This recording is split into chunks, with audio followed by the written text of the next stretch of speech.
नमस्कार आपनालोक सकलोके पुनर्बार स्वागतम नस्माई मौजिद बंधुসকল पलकते चाওক আজি सन्धियार 7টা गुरुत्वपूर्ण खबर। प्रथमটো खबर देशत पतन हबलै गई आछे बीजेपी सरकार। लोकसभा निर्वाचনৰ पिछৰৰ পৰা अहंकार भांगिছে बीजेपीर আৰু এইবাৰ হাৰিয়ানাৰ প্ৰতিটো গাঁৱত बीजेपीৰ प्रवेश निषिद्ध কৰা হৈছে।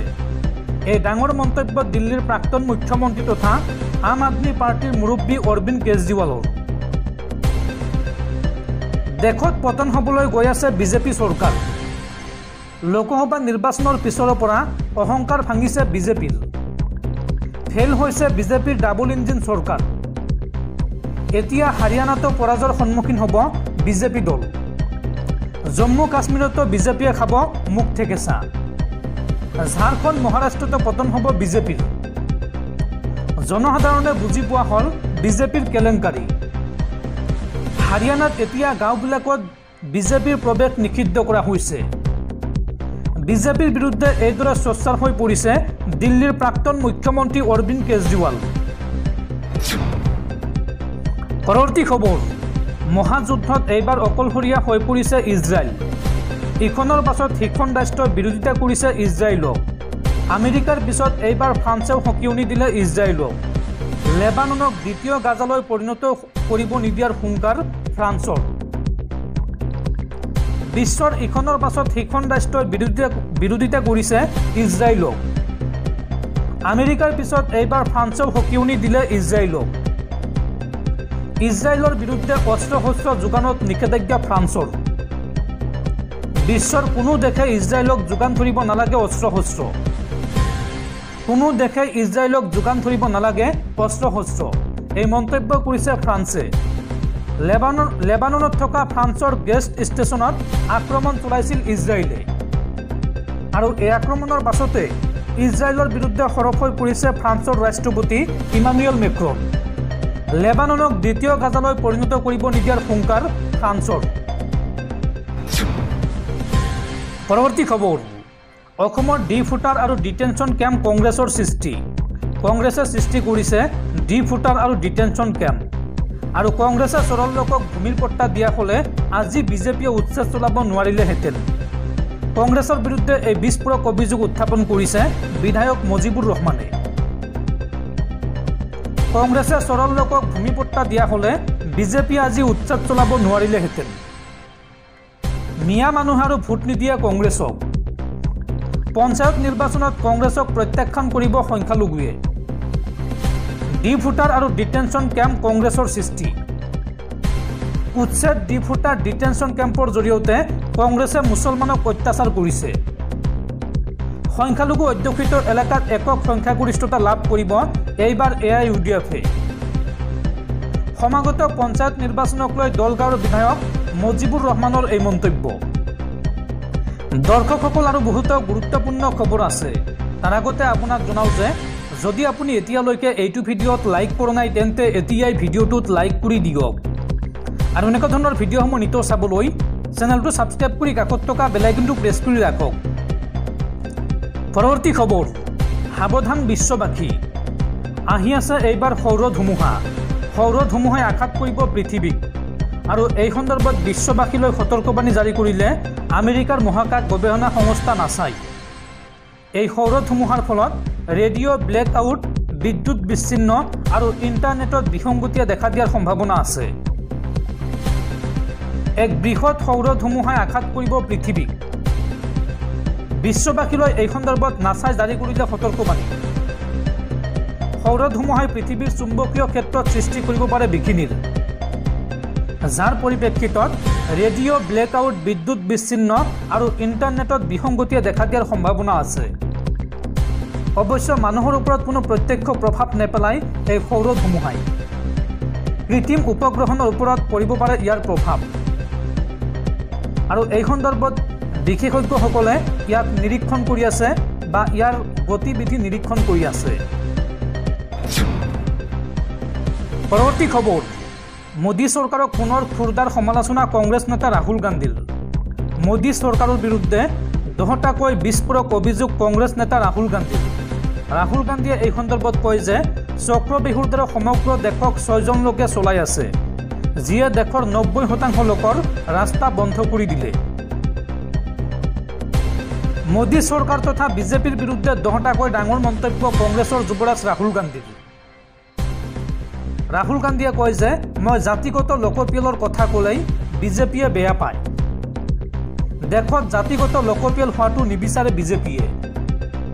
বিজেপিয়ে নিবিচাৰে দেশৰ জনতাই গম পাওক যে দেশ চলোৱা ছিষ্টেমটো কাৰ হাতত আছে।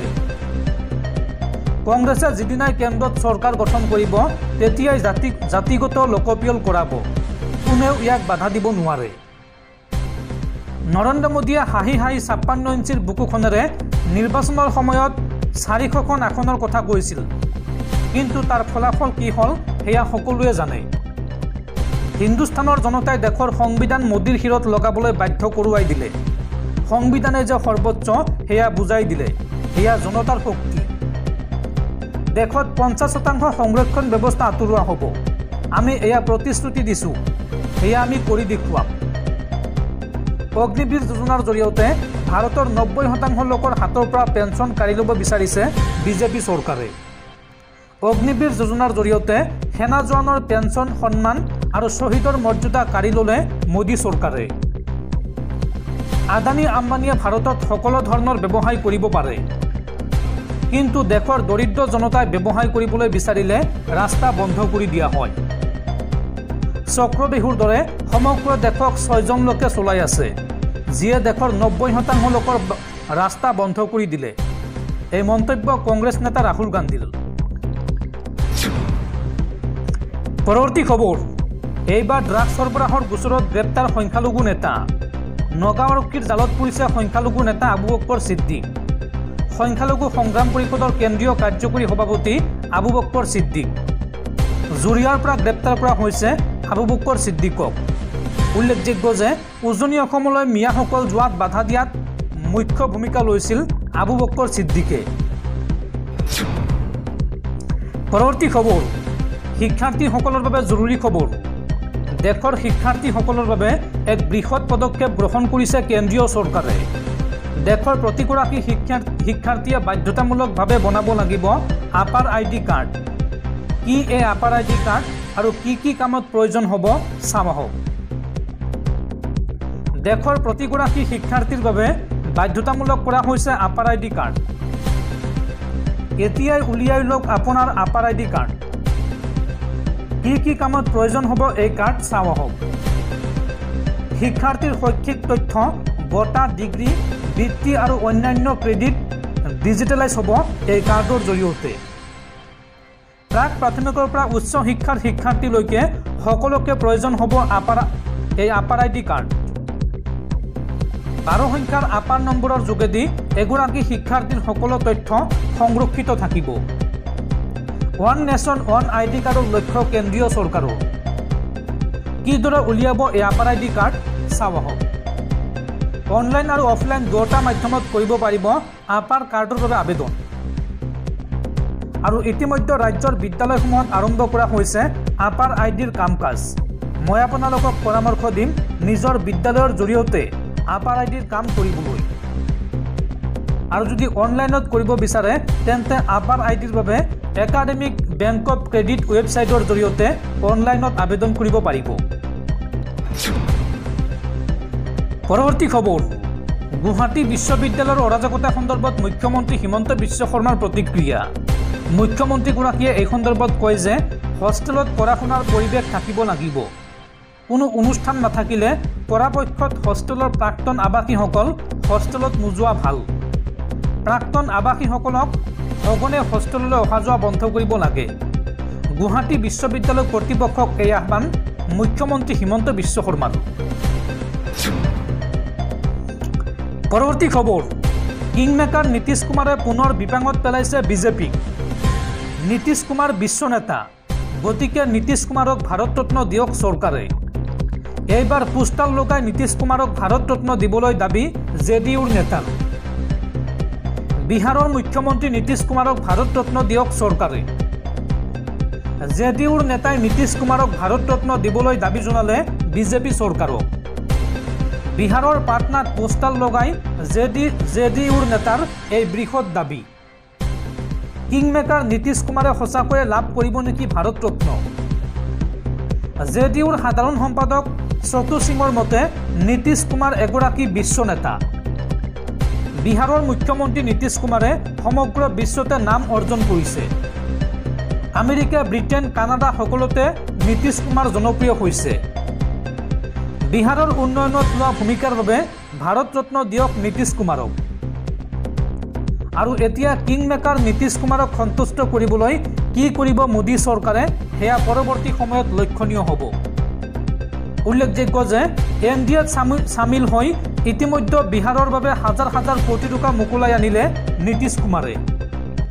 আৰু এতিয়া চৰকাৰ ৰক্ষা কৰিবৰ বাবে এটাৰ পাছত আনটো দাবী পূৰণ কৰিব নেকি মোদী চৰকাৰে?